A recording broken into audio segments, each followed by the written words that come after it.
Flash Gordon was a 1930s phenomenon.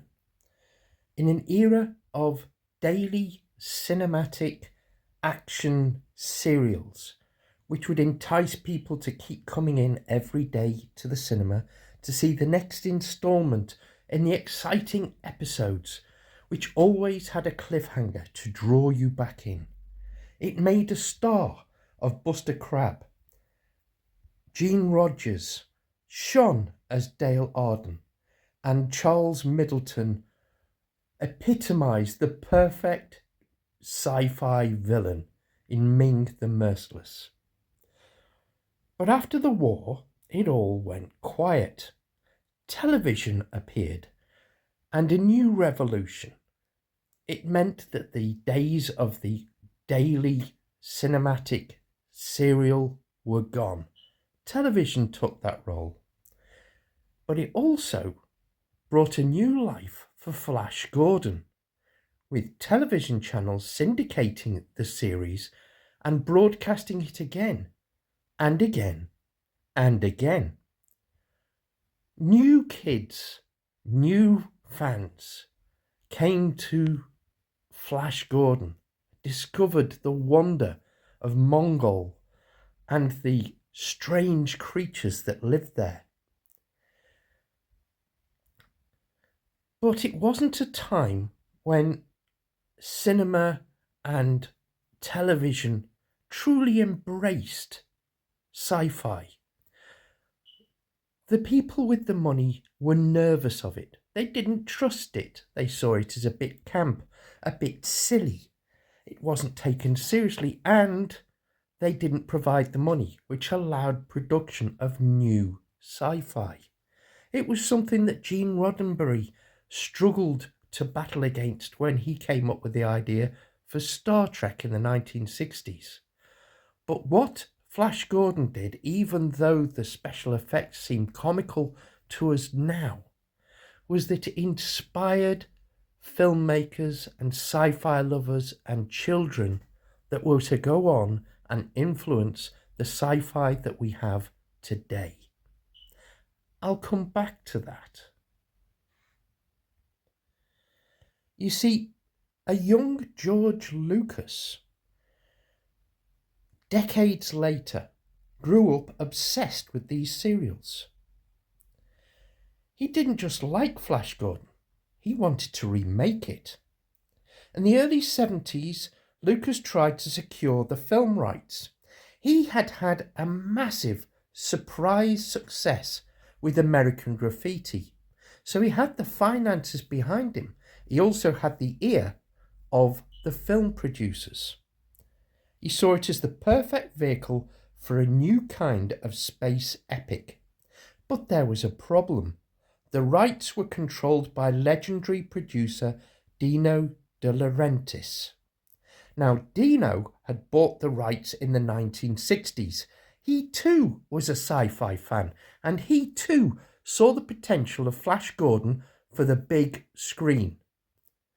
But like Gene Roddenberry, and it was to turn out like George Lucas when he came forward with his own little project called Star Wars, that the studios still didn't trust sci-fi.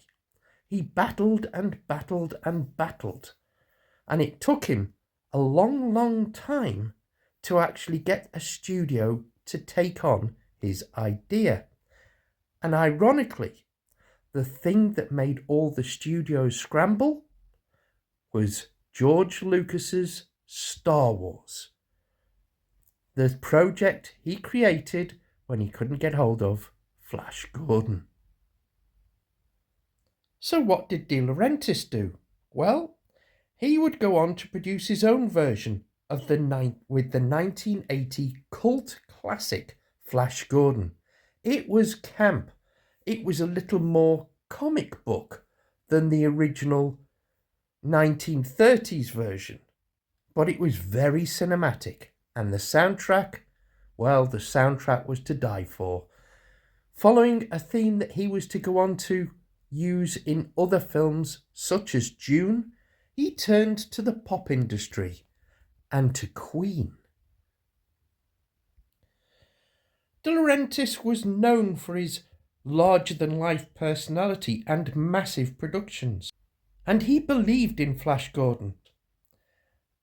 After considering various directors like Federico Fellini and Nicholas Roeg, he ultimately hired Mike Hodges to direct the classic that was to follow.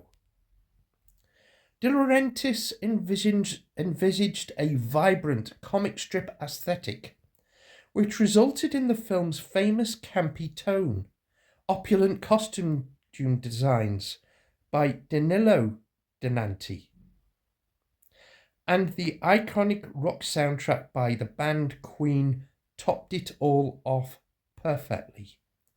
Following the release of Flash Gordon, Delerentis continued to produce high-profile genre films throughout the 1980s, including little numbers like Conan the Barbarian and Dune.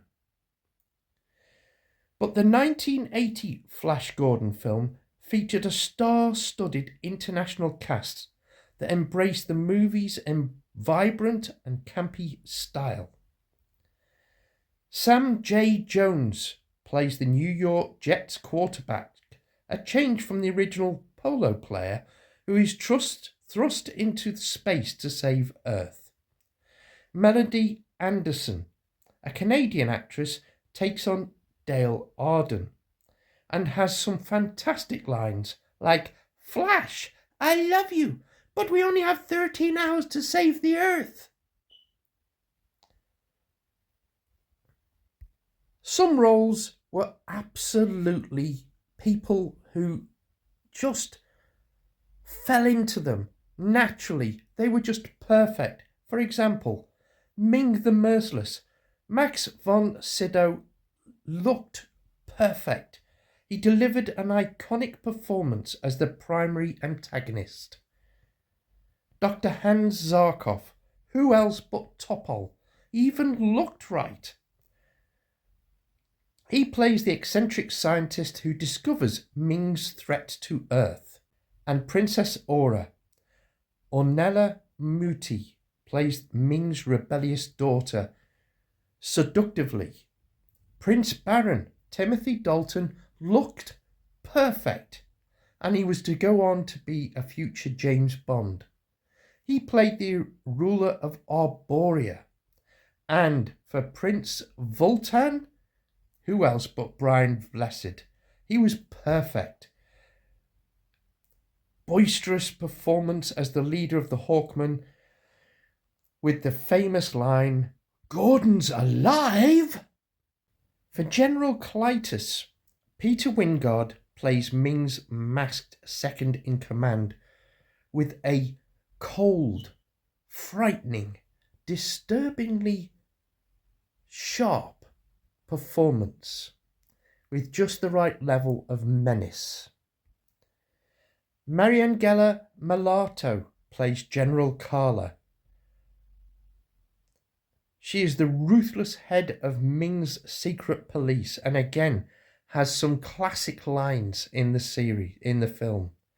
And other notable cameos included Richard O'Brien, creator of the Rocky Horror Picture Show.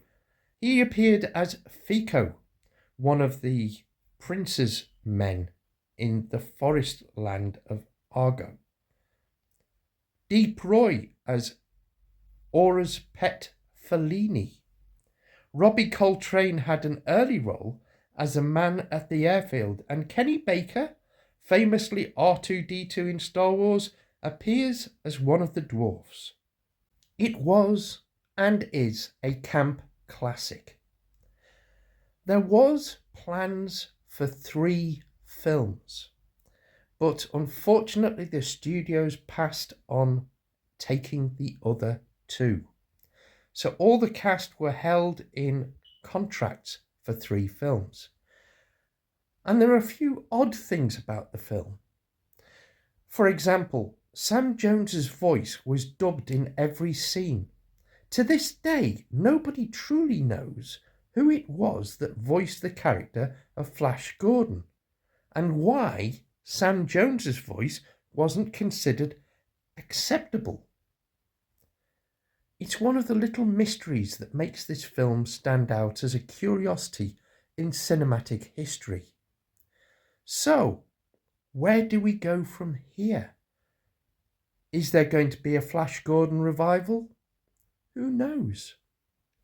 But what we do know is that George Lucas went on to make Star Wars, which made the Flash Gordon movie actually possible. So what would have happened if George Lucas had got the rights and he had produced, instead of Star Wars, Flash Gordon?